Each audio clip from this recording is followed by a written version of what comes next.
Hi friends, YouTube के next video में आपका स्वागत है।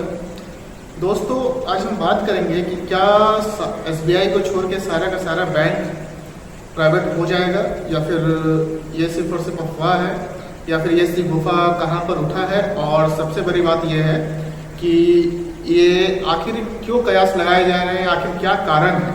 और जानेंगे कि बैंकों का इतिहास और बैंकों मतलब कि बैंक का जो मर्ज हुआ है, कब मर्ज हुआ और अभी कितने बैंक हैं सरकारी, और वो सारे को प्राइवेट करने की क्या योजना है और आखिर क्यों योजना है।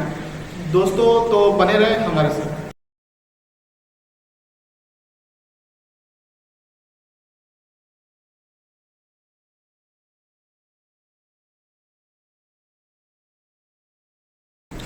दोस्तों, सबसे पहले जानेंगे कि बैंकों का इतिहास क्या है। दोस्तों, जब सरकारीकरण हो रहा था, जब इंदिरा गांधी ने जब सरकारीकरण कर रहे थे, उससे पहले जो है सारा का सारा बैंक जो है वो निजी हाथों में था, तो लोगों का उसमें ट्रस्ट नहीं था। तो लोगों का ट्रस्ट दिलाने के लिए इंदिरा गांधी ने सारा मतलब कि सारे के सारा बैंक को कुछ को मर्ज किया और कुछ को सरकारी किया। तो दोस्तों, जब सरकारीकरण हुआ तो नॉर्मल 21 को बैंक बचा। 21 को बैंक जो था वो सरकारीकरण हुआ और सारा का सारा सरकारी हुआ, जिसमें कैनरा बैंक और Allahabad bank, bank of Maharashtra, Indian bank और एसबीआई, ऐसे ऐसे करके बैंक सब थे। तो दोस्तों, उसके बाद क्या हुआ कि जब नरेंद्र मोदी की सरकार आई तो दूसरे जो फेज था उसमें जो है मर्ज किया गया बैंकों को। तो बैंकों को मर्ज किया गया तो जो 21 को संख्या थी वो घट के अब 10 को संख्या आ गई। उसमें एक एसबीआई भी थी, स्टेट बैंक ऑफ इंडिया, जो देश का सबसे बड़ा बैंक है। दोस्तों, उस मर्ज में जो है नॉर्मल आप बोल सकते हैं कि यूनाइटेड बैंक जो है वो इसमें मर्ज हो गया, यूनाइटेड बैंक जो है वो पीएनबी में मर्ज हो गया, इंडियन बैंक में इलाहाबाद बैंक मर्ज हो गया। तो ये सब आप कह सकते हैं कि ये सब मर्ज होके कुल मिला के 10 जो है वो बैंक सरकारी बचा है। दोस्तों, अब क्या बात हुआ है कि अब जो है एक नरेंद्र मोदी के जो आर्थिक सलाहकार है अरविंद पनगरिया और NCAER की जो पूनम गुप्ता है, जो दोनों इकोनॉमिस्ट है, उन दोनों ने एक रिपोर्ट तैयार किया है। और रिपोर्ट में कहा गया है कि निजी बैंक जो है, निजी बैंक सरकारी बैंकों के मुकाबले बेहतर विकल्प के तौर पर उभरे हैं। दोस्तों, वो विकल्प मतलब बहुत कारण में हो सकता है। उसमें सबसे बड़ा कारण था इक्विटी रिटर्न। दोस्तों, इक्विटी रिटर्न मतलब कि जो आपका जो मुनाफा हो, एक मुश्त मुनाफा है, वो एक मुश्त मुनाफा जो है आपका सरकारी बैंक से अच्छा प्राइवेट बैंक दे रही है।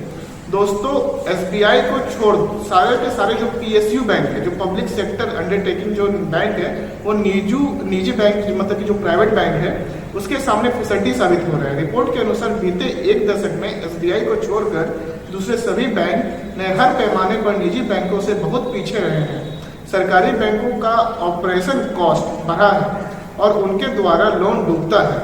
दोस्तों, सरकारी बैंक में जो भी कारण हो, लेकिन उसका जो परफॉर्मेंस है वो दिन ब दिन घटते जा रहा है। इस कारण से ये रिपोर्ट तैयार की गई है और इसमें बोला गया है कि एसबीआई को छोड़ के सारा का सारा बैंक को जो है निजी हाथों में दे देना चाहिए।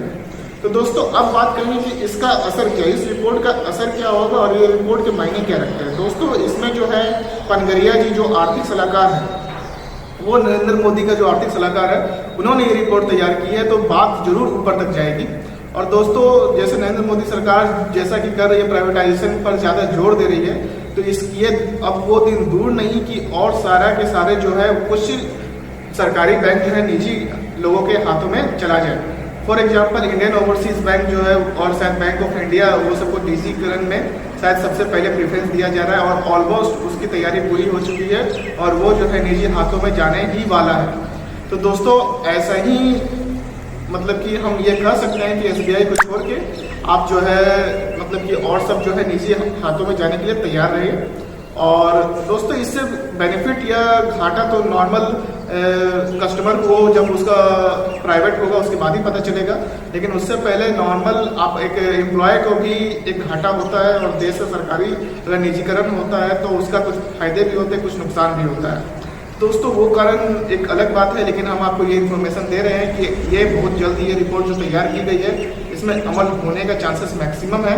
तो दोस्तों, अब सारे के सारे निगाहें सरकार पर है कि सरकार अब इस रिपोर्ट के अनुसार क्या कदम उठाती है, या फिर इसे खारिज कर देगी या फिर इस पर जो है अमल करेगी, या फिर इस पर कुछ न कुछ संज्ञान लेकर कुछ न कुछ, या फिर 10 वो है जिसमें से एक एसबीआई को छोड़ के 9 को जो बैंक है, तो 9 में से 3 गो का तो प्राइवेटाइजेशन का ऑलमोस्ट सारा का सारा प्रक्रिया पूरी हो चुकी है।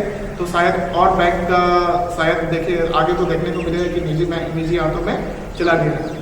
दोस्तों ऐसा ही बिजनेस इन्वेस्टमेंट बैंकिंग के जानकारी के लिए हमारे चैनल को सब्सक्राइब करें। अगर आप ये वीडियो यूट्यूब पर देख रहे हैं तो चैनल को सब्सक्राइब करें और शेयर करें, और अगर ये वीडियो अगर आप फेसबुक पर देख रहे हैं तो लाइक करें हमारे पेज को, और फेसबुक में शेयर करना ना भूलें। And save your money for investment. Thank you.